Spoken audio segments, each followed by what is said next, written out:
Bom, ainda falando de sombrinhas e softbox. Mas peraí.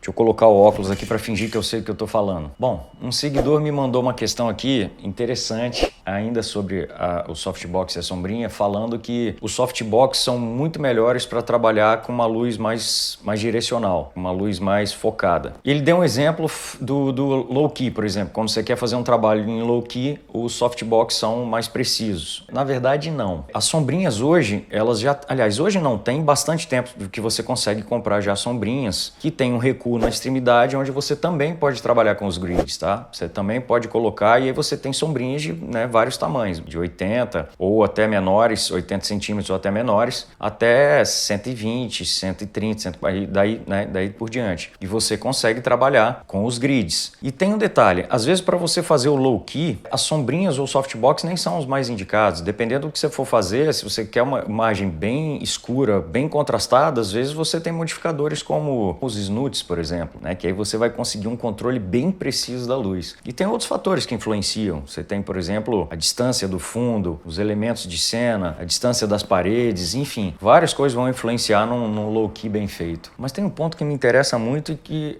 eu não consigo entender às vezes porque que as pessoas meio que negligenciam isso, que é as fontes de luz. Não adianta você escolher só o modificador, você precisa escolher a luz de acordo com o trabalho que você vai fazer, porque ela é talvez mais importante, muito mais importante do que o modificador que você está colocando na frente dela. Vou dar um exemplo que as pessoas que estão iniciando em certas áreas têm muita dificuldade e às vezes gastam dinheiro à toa porque não sabem exatamente o tipo de fonte de luz que vão utilizar para realizar o trabalho que elas precisam. O newborn, por exemplo, o estilo de fotografia newborn, que você fotografa ali recém-nascidos, bebezinhos, normalmente usa uma linguagem de luz que é muito suave, ela é extremamente suave e você utiliza uma profundidade de campo muito curta. Então você usa às vezes 1.6, 1.8, às vezes 2, f2. Então, e aí, claro, você vai ter diferença dessa profundidade de acordo com a lente que você está usando. No newborn você usa uma luz muito suave, com uma profundidade de campo muito curta. Então, isso diz duas coisas para você. Você vai precisar de um modificador muito próximo do neném e um modificador muito grande. Então, você vai usar de 120 centímetros para cima. E aí você tem tanto softbox quanto sombrinha. Mas o detalhe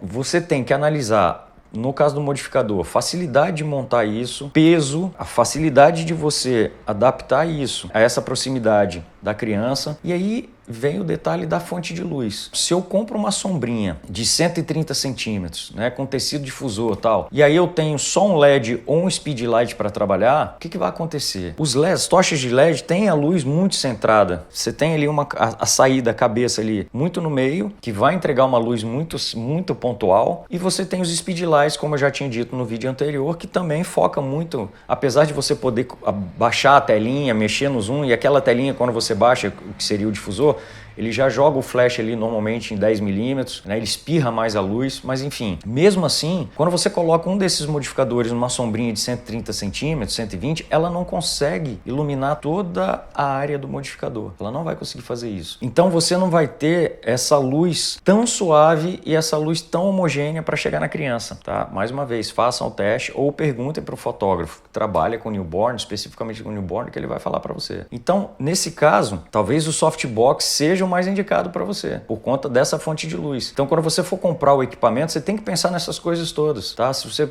quiser fazer o teste antes, aluga o equipamento. Se na tua cidade tem como você fazer uma locação, alugue e faça esses testes. Agora, por exemplo, um outro problema, aí você compra uma fonte de luz, por exemplo, você comprou uma tocha de estúdio que tem ali a luz, a luz do flash circular, tal, que vai entregar tudo de forma homogênea, beleza. E aí você vai ter que trabalhar com esse modificador, com essa luz muito perto da criança, A qualidade vai sair linda, só que se você vai fotografar, com f1.6, 1.8 ou f2, você vai ter que despejar muito pouca carga. E aí o que acontece? A galera vai e compra uma tocha, por exemplo, de 300 watts e não verifica se essa tocha, porque essas tochas, elas, além de você ter vários modelos no mercado, elas são mais baratas. Então você vai lá e compra uma 300 ou uma de 200 watts, que seja. E aí você não analisa se essa tocha tem a capacidade de trabalhar com cargas muito baixas, Por exemplo, a 1/128, 1/256. E aí você não analisa e compra, essa de 300 aqui, essa de 200 vai resolver. Na hora que você vai fotografar, você esquece dessa distância e aí o que acontece? Quando você dispara,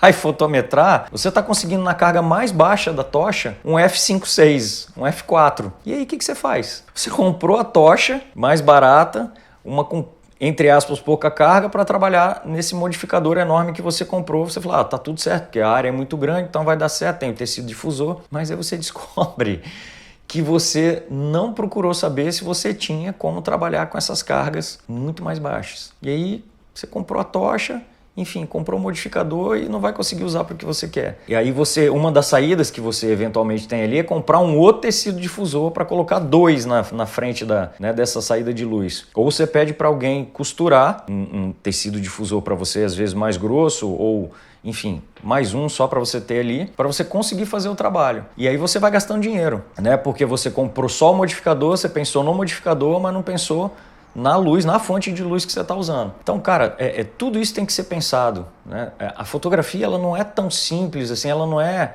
essa receitinha de bolo que as pessoas pensam, né? Ah, eu só aperto um botão aqui, faço foco e disparo. Ah, então é só, bom, já que eu tenho aqui, bom é ótimo, já que eu tenho aqui essa luz, né? Essa fonte, ou qualquer modificador que eu colocar na frente vai resolver. Não é, cara, você tem que pensar o tipo de trabalho que você está fazendo, por que você está fazendo aquilo, a estética, como é que você quer que esse trabalho fique, né, como resultado final. Tudo isso tem que ser pensado. Então não basta só fazer essa discussão, né, esse debate em relação aos tipos de modificadores, tá? Você tem que pensar na sua fonte de luz, não só por qualidade, mas investimento, né?